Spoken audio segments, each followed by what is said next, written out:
श्री कांतिबाई जी महाराज की जय।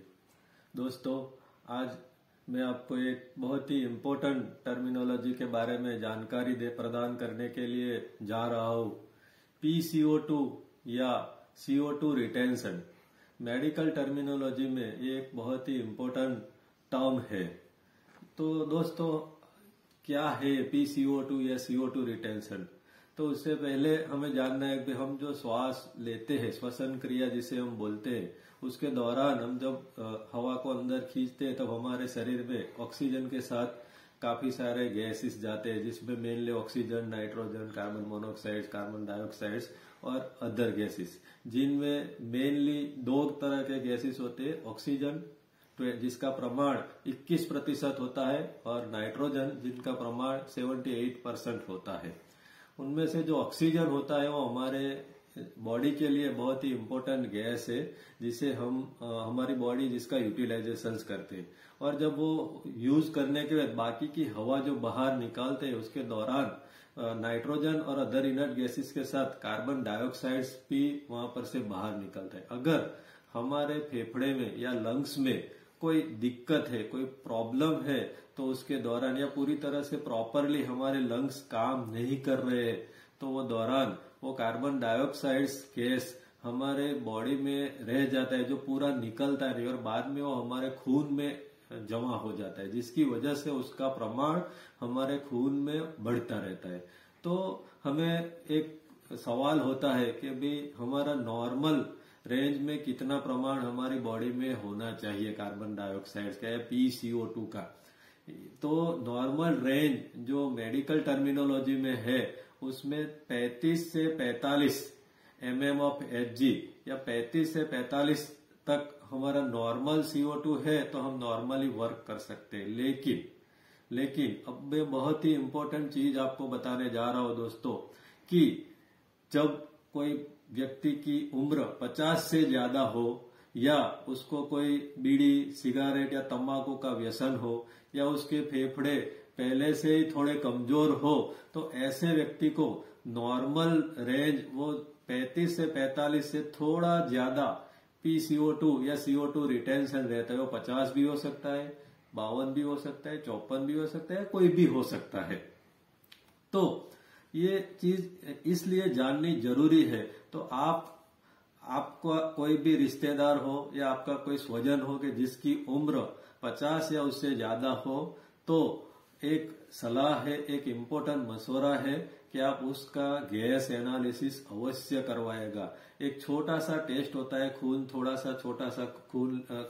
थोड़ा सा ही खून लेके उसके बाद में एक टेस्ट किया जाता है, जिसमें आपको PCO2 की नॉर्मल रेंज आपकी, जब आप स्वस्थ हो नॉर्मली वर्किंग कर रहे हो, तो उसके दौरान आपको एक रेंज मिल जाती है कि आपका वो 50 है, 45 है, 35 है, 38 है या 52 है या 54 है, जो भी है वो आपका नॉर्मल रूटीन टाइम में नॉर्मल है। उसके साथ में वही नॉर्मल रेंज पर हमारे खून की जो pH, जो नॉर्मल pH रेंज होती है 7.38 टू 7.44, यानी कि 7.38 से लेके 7.44 तक हमारे खून की pH की मात्रा रहती है। तो जो नॉर्मल हमारे जो PCO2 की वैल्यू या CO2 रिटेंशन की वैल्यू है, उसके दौरान हमारे खून की जो pH है वो इसी रेंज में होती है, तो हमारे लिए वो नॉर्मल है।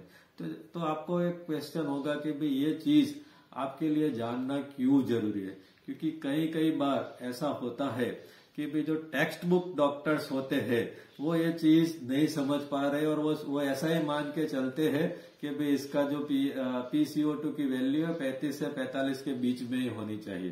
तो अगर वो उससे ज्यादा रहती है तो उसको उसके कम करने के लिए या इसको ऑक्सीजन सप्लाई देते हैं, या बाईपेप मशीन पे डालते हैं, या उसको वेंटिलेटर पे रखते हैं, तो उसके दौरान उसकी दिक्कतें और बढ़नी स्टार्ट होती है। क्योंकि अगर वो करके उसकी जो नॉर्मल CO2 रिटेंशन की वैल्यू है उसको कम करके कोई भी रेंज में, मान लो कि कोई एक बंदा है कि भाई जिसने उसका CO2 रिटेंशन का गैस एनालिसिस करवाया, उसमें उसने 52 पाया, तो डॉक्टर जो टेक्स्ट बुक डॉक्टर्स होते हैं, जो अनुभवी डॉक्टर होते हैं, वो समझ जाते हैं और उसके हिसाब से उसका इलाज करता है या उसके छेड़खानी नहीं करते हैं। लेकिन जो टेक्स्ट बुक प्रोटोटाइप डॉक्टर होते हैं वो उसको नीचे लाने की कोशिश करते हैं। उसके दौरान ये होता है कि डॉक्टर नीचे लाता है और बॉडी उसको ऊपर ले जाने के लिए दिक्कत करती है। उसके दौरान काफी सारी डिफिकल्टीज आ सकती है। स्पेशली आपको या आपके स्वजन को या आपके रिश्तेदार को कभी भी कोई भी छोटी मोटी सर्जरी के लिए जाना पड़ता है तो वो सर्जरी के पहले